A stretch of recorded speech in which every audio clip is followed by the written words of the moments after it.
Welcome, dear viewers, to our special coverage of the Riyadh Chinese Gulf Cooperation Council Summit for Cooperation and Development. I'm Basma Al-Aoudi, and I'll bring you the latest updates, discussions, and news about this special event. The special event comes after Chinese President Xi Jinping attended the Saudi-Chinese Cooperation Summit yesterday in Riyadh, Saudi Arabia.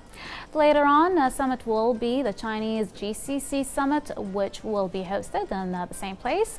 The visit of the Chinese president comes in response to an invitation from the Saudi King, His Majesty King Salman bin Abdulaziz Al Saud, to strengthen the historical relations and the distinguished strategic partnership that brings the Kingdom of Saudi Arabia together with China.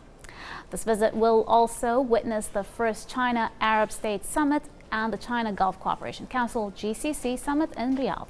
In the special coverage, we will be covering the event of the China GCC Summit, where head of states and representatives of heads of states of the Gulf Cooperation Council will attend alongside the Chinese premier to discuss the strengthening of the historical relations and the distinguished strategic partnership that brings the GCC together with China. To mark this event today in our live coverage, we have special guests, each expert in their own fields, political and economic, who will shed a light upon the special event and a number of various reports that deals with this occasion. We will kick off this live show with our first report to highlight the bilateral historic relations between the state of Kuwait and the People's Republic of China. The People's Republic of China and the state of Kuwait initiated diplomatic relations in 1971, and ever since, many accomplishments were reached, many agreements were made, and strong partnerships were created. More on the following report.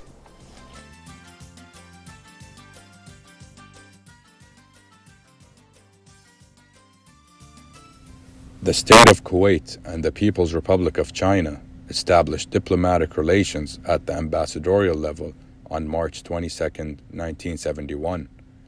The friendly cooperative relations between the two countries in the fields of politics, economy, culture, and military have ever since gained a steady development. China and Kuwait began direct civil trade as early as 1955. Since the establishment of diplomatic relations between the two countries, bilateral and economic and trade exchange have become more frequent, and bilateral trade and volume have been on the increase. Economic and trade agreements signed between the Chinese and Kuwaiti governments are as follows: Agreement on Trade in 1980, Agreement on Promotion and Protection of Investment in 1985, Agreement on Establishing Joint Economic and Trade Committee in 1986, Agreement on Avoiding Double Taxation in 1989, and an Agreement on Economic and Technical Cooperation in 1989. China and Kuwait have carried out friendly contacts in fields of culture, education, sports, and religion, with very frequent exchange of visits. China has dispatched many sport coaches to Kuwait and sent students to the Arab country annually. China and Kuwait have signed an agreement on cultural cooperation in 1982, agreement on civil aviation transportation in 1980, and an agreement on sports and cooperation in 1992.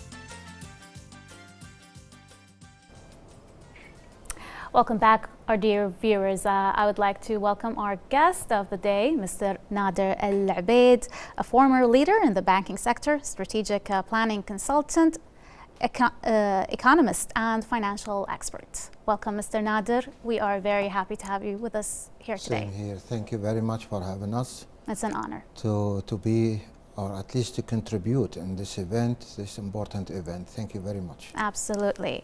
Mr. Nader, this summit is in Saudi Arabia, but let's focus on Kuwait. What is your impression of such a summit, and how important do you think it is for Kuwait in particular? First of all, before we go to this summit, let's go back a little bit about the relationship and the vision of Kuwait as a government, how to strengthen the relationship with China in specific. We see now we are talking about more than 40 years. There are different stations in terms of cooperation. Part of it is investment, part of it is a mutual benefit in terms of industries. But the most important thing, we did not focus that much in terms of media on that relationship for different reasons. At that time, maybe in 70s, if you see the reports or we see it in different occasions, there are information or memorandum of understanding was signed between Kuwait and China. But it seems that there are some obstacles delayed the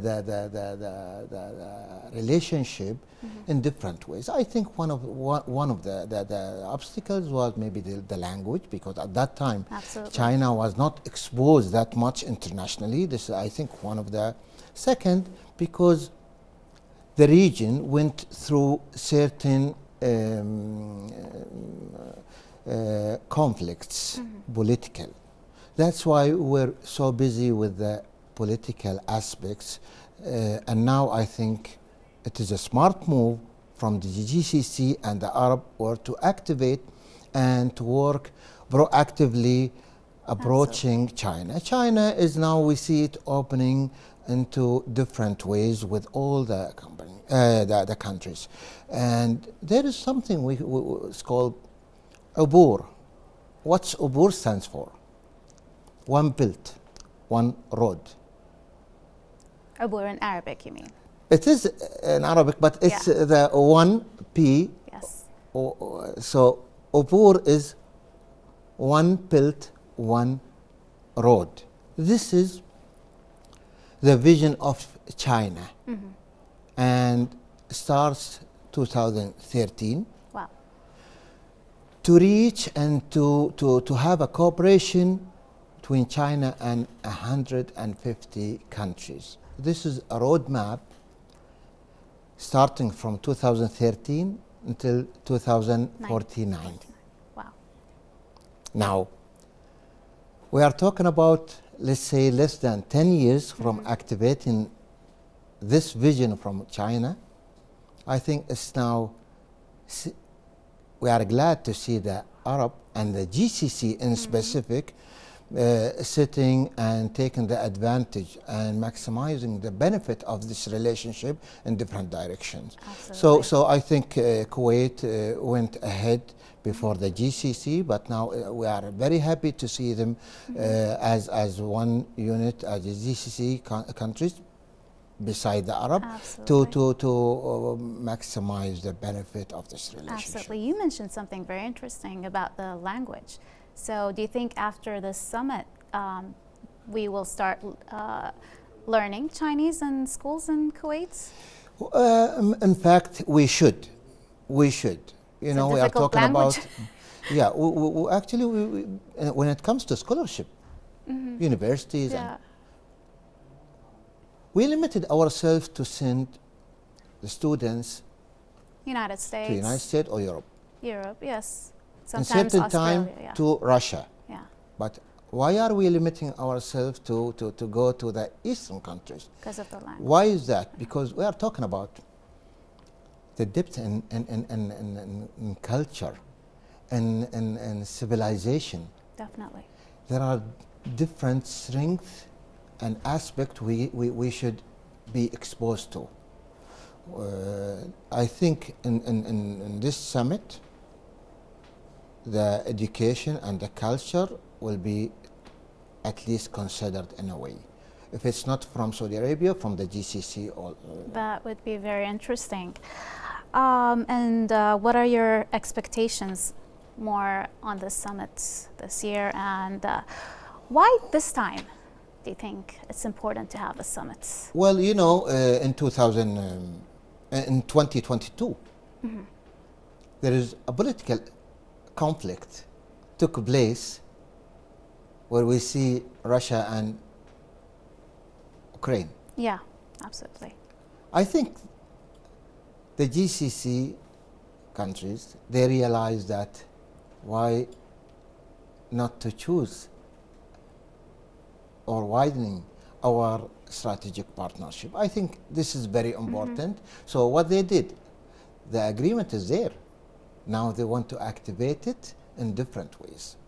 This is one. Second, when it comes to economy, the trade, the volume of trade between the GCC and China, we are talking about $2.49 trillion. Wow. Most of it coming from Saudi Arabia and Iran. Iran and UAE. So now we are not going to just send crude oil. We need to have an added value with this relationship. Definitely. Now, when we are talking about language, yeah, why not we open classes for Chinese, for Japanese? Let's be open. Because when it comes to culture and education, we just realized that, you know, when Qatar hosted the World Cup, everybody was impressed with the culture that we have, and most of the people, they didn't know. Definitely. So I think now it is important to reconsider all the aspects to at least maximize the benefit of it in terms of culture, visit, tourism. And China in specific, they are advanced in different ways, in technology. Yes, they are. In different type of industries, light industries, infrastructure, boards. Why don't we use them even as Kuwait? We have the new vision. When it comes to the new vision, there are different aspects talking about, let's say, there are 11 aspects in the Kuwaiti vision, which was released last month. 5 to 6 elements could be covered with this. We are talking about healthcare, hospitals. We are talking about boards. We are talking about transportation. We are talking about industrial. We are talking about so many things. We can use this relationship, okay, and activate it in a professional manner. Absolutely, absolutely. And would you elaborate about the participants in the summit and what is the main goal that all states aim for, the agenda? What is the main focus for the summit? Well, actually, the summit is an event. But what comes before that and after that is more important. Now, signing contracts, signing agreements is something still document. Yeah. Behind that or after this stage, we need good arrangement for executing this plan, to construct this plan, to measure the performance of these plans, to report how far we are. These are very important. I think in one of the documents which was signed in 2004, it was well structured, but unfortunately we didn't see it very clear for different reasons. As I mentioned earlier, maybe because we were focusing on different markets. But now I think we should do it. Why? Because it goes into different ways. There are ministerial levels and official to take care of each field.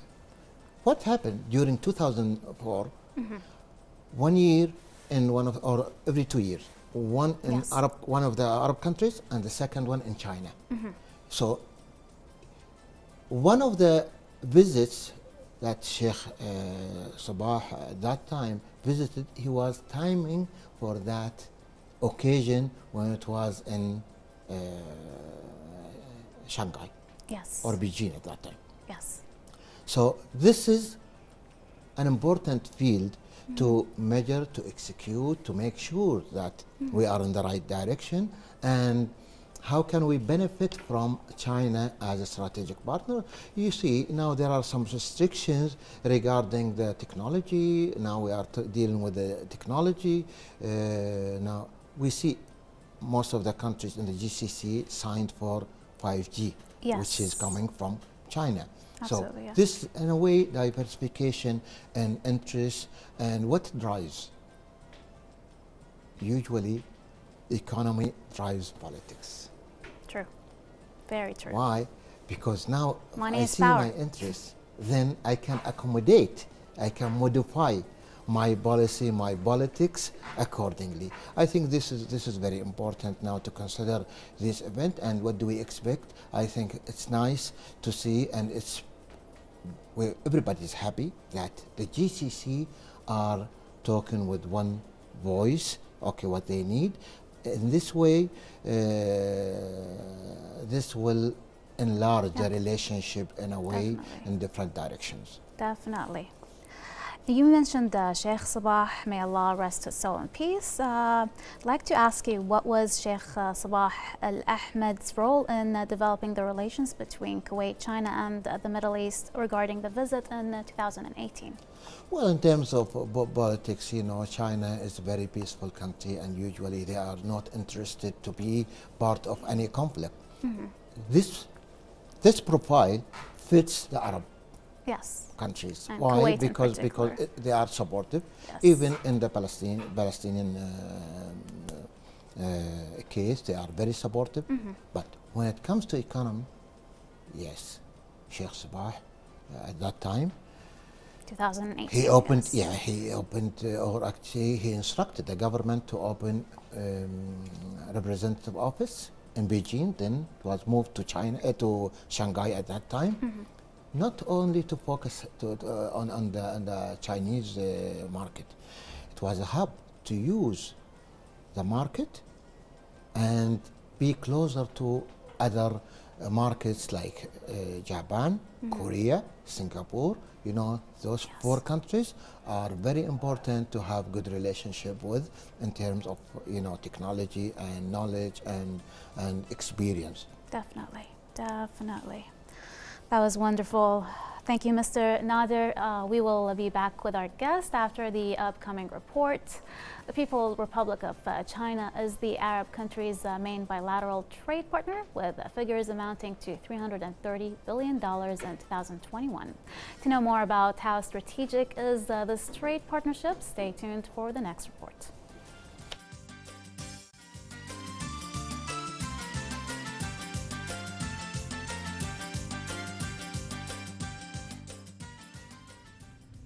China and countries in the Middle East have a long history of collaboration and trade, with the first avoidance of double taxation treaties signed as far back as 1989.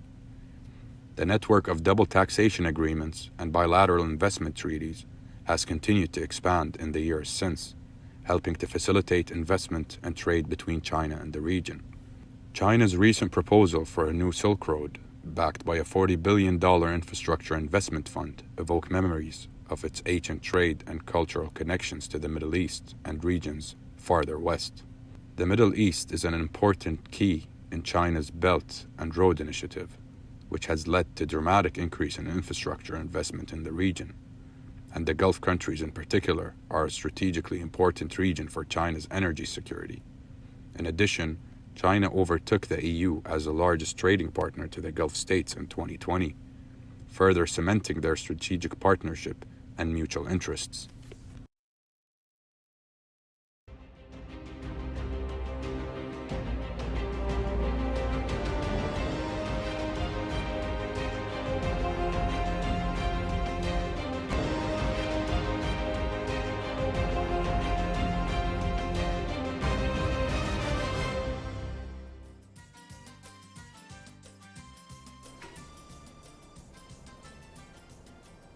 We are back with our very esteemed guest, Mr. Nader Al Obaid, a former leader in the banking sector, strategic planning consultant, economist, and financial expert.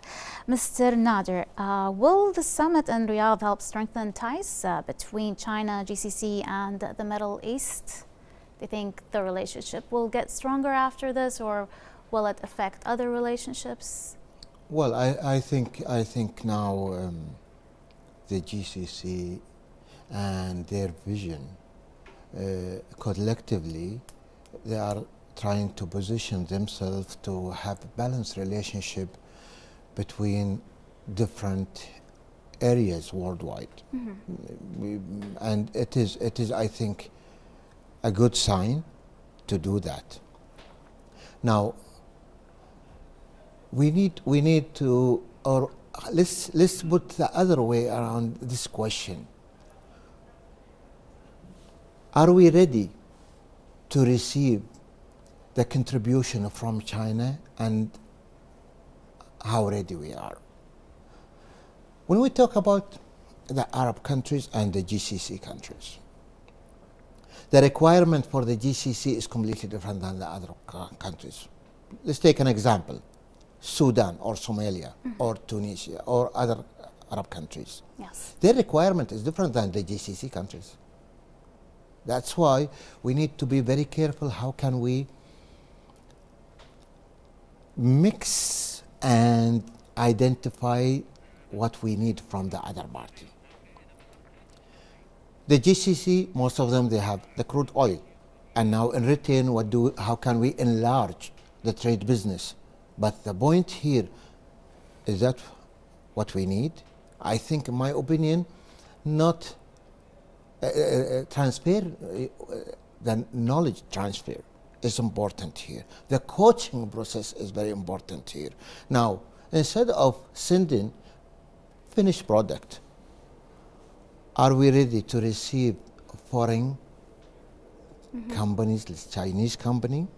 Can they work freely with this environment in terms of laws, culture, coaching, training, all this aspect? What I need, I can buy finished product, but this relationship is wider than that. Definitely. Let's talk about an important issue, which is now a trend. It's not a trend, actually. It is important for any economy. The small and medium enterprises. Most of the countries, they are considering that aspect. We felt that China is one of the best in terms of incubators, different type of incubators. Yes. In small and medium enterprises, incubator is very important. And we felt that during the COVID, they did great. Since they have these success stories, how can we benefit from that? Especially in the GCC. Okay, most of the Kuwaitis at that time, or the GCC, are into the, let's say, administrative work. Now, the mindset has changed. Definitely. Now they are into different type of businesses, and they want to be involved. Managing these kind of enterprises or small projects, it needs requirement, or it needs good business plan and efficiency from the government toward that sector. Unfortunately, one of the issues, Kuwait should benefit from that within this relationship. Now, in terms of business, we don't want to talk about size business. We need to see the efficiency in that. It is more important. GCC, I think it's easy, since most of their culture and their requirements is in a way similar. Yes. But I wonder how the other countries are approaching China. But since we are talking about for 3 or 4 days, you see, each group are sitting with the Chinese party as strategic partner with different agenda. Definitely. So I think it is one of the best approach. Yes, indeed. I think it's a smart move to deliver a clear message that we are here as Arab world, the GCC as well. Absolutely. We've focused on Kuwait, but now let's move to Riyadh. What does Riyadh aim to achieve? In your opinion, how do you think Riyadh is aiming to achieve from this summit domestically and regionally? Well, Riyadh has different vision, different agenda. Well, actually, the vision is completely different than the other countries in GCC. Now they are heading into heavy industry, military equipment. Yes. You know, these kind of things needs sustainable relationship. Definitely. I think one of the objectives to approach China from Riyadh, or the government, Saudi government, is to have a strategic partnership along with support, because there are some reservation from America, from European countries, to give everything in terms of military arms. I think this is one of the messages that divert the relationship into the eastern country. This is one. Second, we see Riyadh. Yes. Their agenda is completely different. Than They Kuwait, you mean, or? No. The Saudi vision is completely different. Why? Because they want to open up. Oh, definitely. They want to bring Yes. investors. They want to bring. Why? Because what they did, they already have the infrastructure and the business environment. They changed their laws. So I think it is important to invite the Chinese companies to be in the region. Now, having them in the region, I think it is important. Why? Because we consider the GCC markets are one market in a way. Definitely. And having this knowledge or the technology in the GCC or in Saudi Arabia in specific, I think this is a breakthrough for the GCC to win that, let's say, Barrier, obstacle. and as obstacles, and one of the achievement. Yes. I think this is one of the achievement, and I think Riyadh is or Saudi Arabia are focusing on that. But beside that, there are different type of requirements. When we talk about energy, renewable energies, definitely China is one of the leaders. Yes, definitely. I think the GCC, not only, but the GCC countries will focus on that. Different type of recycling in different. How can we use certain materials in, let's say, peaceful activities? Agriculture. Where do we stand with the agriculture? Oh, yes. Everybody knows that China used to be agriculture country. I think definitely with the technology we can use that technology in terms, especially that the GCC. Now we are suffering with the agriculture issues because of the space, because of the climate. Yes. So definitely, I think what we should do, what Saudi Arabia did. They signed, let's say, integrated agreements, which, you know, anything not in the agenda might come up later, which is a smart move. I think we should go with that direction. Why? Because maybe there are certain things, maybe it's not needed now, but in the future. In the future, I think we should have this mindset. Absolutely. And put it in a document. It is very important to have that approach. Absolutely, that was a wonderful point. And Mr. Nader, according to Saudi State News, SPA initial agreements worth more than $29 billion signed during the summit. What type of deals, agreements are expected to be signed during the summit with the GCC? Well, I'm sure you know what the most important thing is the technology and the heavy industry. This is, I think, one of the objectives. Now, there are certain deals in terms of investment, by the way, will be considered, especially that Saudi Arabia, by the way, are launching different type of projects in a form of IBOs. IBOs. Yes. So I think definitely they are looking for investors. China will be ready. And going back to why the timing is important.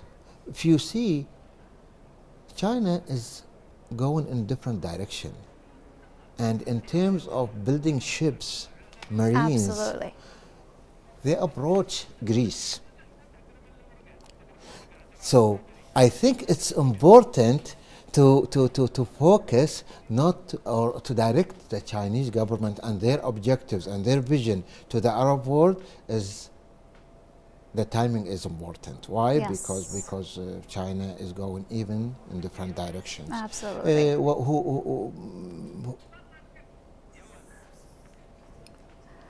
Absolutely. Mr. Nader Al Obaid, once again, we are very honored to have you with us today. Please stay with us. We'll take a break and we'll be back.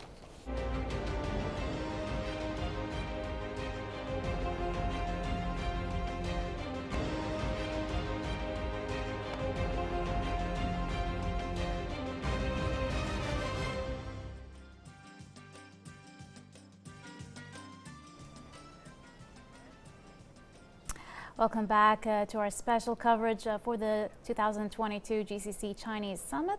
We have our guest here with us, Mr. Nader Al Obaid, economist and financial expert. Mr. Nader, before we go on with this special coverage, the next report, how will this summit boost Kuwaiti Chinese and Arab Chinese diplomatic and trade ties? Well, when it comes to the diplomatic side, definitely the Arab world, in different occasions, we have noticed that there are conflicts where you need good partners to understand your reasons, your positions, and understanding the situation. I think in this event, definitely we are gaining one of the strategic partners for that. This is very important. Yes. Second, now you need some time to build a trust. The trust usually is driven by business, economy, because sometimes, you know, when you have a mutual benefit from economic point of view, definitely you will be very careful with your approach politically. This is very important. So I think one of the elements and approach that could be used for this, at least to gain a strategic and main player, one of the main players worldwide in terms of politics and economy and social and culture. I think this will be reflected as part of the agreement and part of the understanding and alliances. Wonderful. Before we go on with this special coverage, let us go to the next report. China and countries in the Middle East have a long history of collaboration and trade, with the first avoidance of double taxation treaties signed as far back as 1989. The network of double taxation agreements, DTAs, and bilateral investment treaties, BITs, has continued to expand in the years since. More on the following report.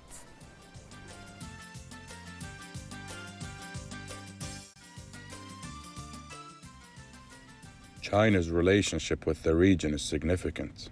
It recently signed a massive $400 billion US trade and investment deal with the Kingdom of Saudi Arabia, and is negotiating a free trade agreement with the Gulf Cooperation Council, while Hong Kong remains a financial center with tax treaties to help facilitate the packaging of Middle Eastern and Chinese financing for investment projects. China is the Arab country's main bilateral trade partner, with figures amounting to $330 billion in 2021. Figures for trade with Saudi Arabia and the UAE alone amounted to $200 billion.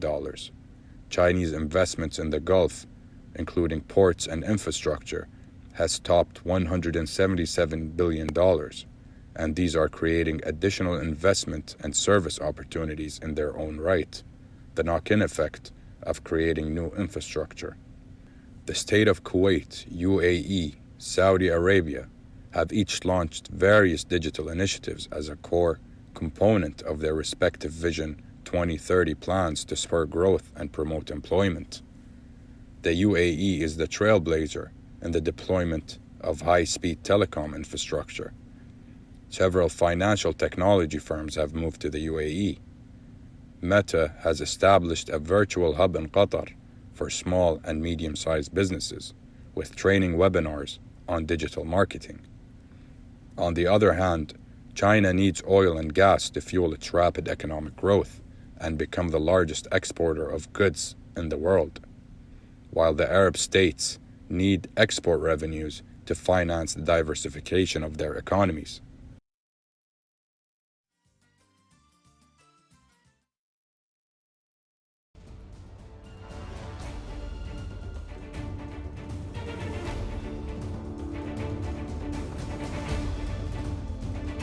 The Kingdom of Saudi Arabia shines brighter on the world map horizon. The first China-Arab State Summit and the China GCC Summit.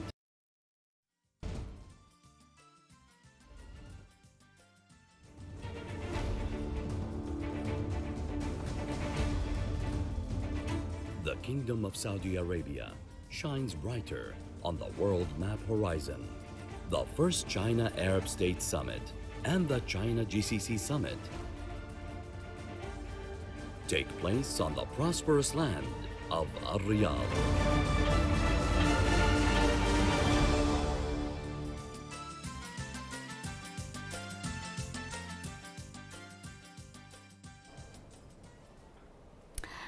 We are back here in our special coverage, and to enrich our discussions more, we have a phone call with the economic advisor, Dr. Walid Al-Saif.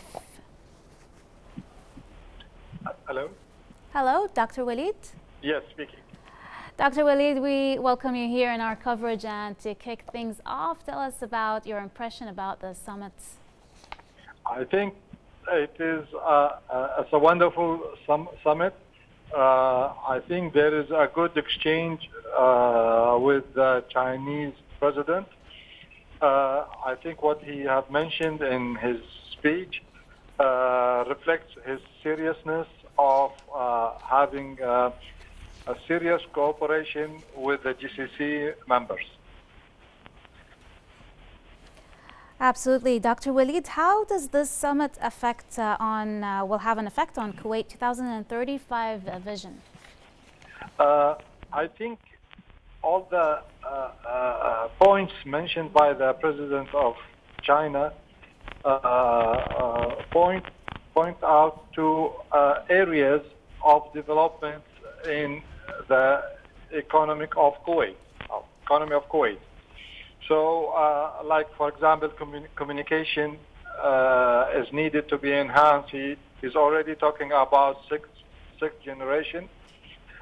He's also talking about space.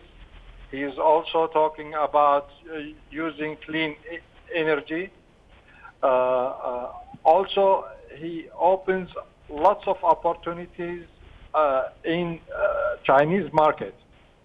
So he wants to open up the country for GCC investments and of course Kuwaiti investment. Also, he wants to promote cultural relationship, which is something really important to have a sustainable future with China. These are things quite important, especially in the area of infrastructure. So Kuwait will definitely benefit in their plans from the Chinese involvement in such projects. Definitely, absolutely. Dr. Walid, thank you very much for your elaboration. We were very happy to have you with us. Thank you. Thank you very much. Thank you.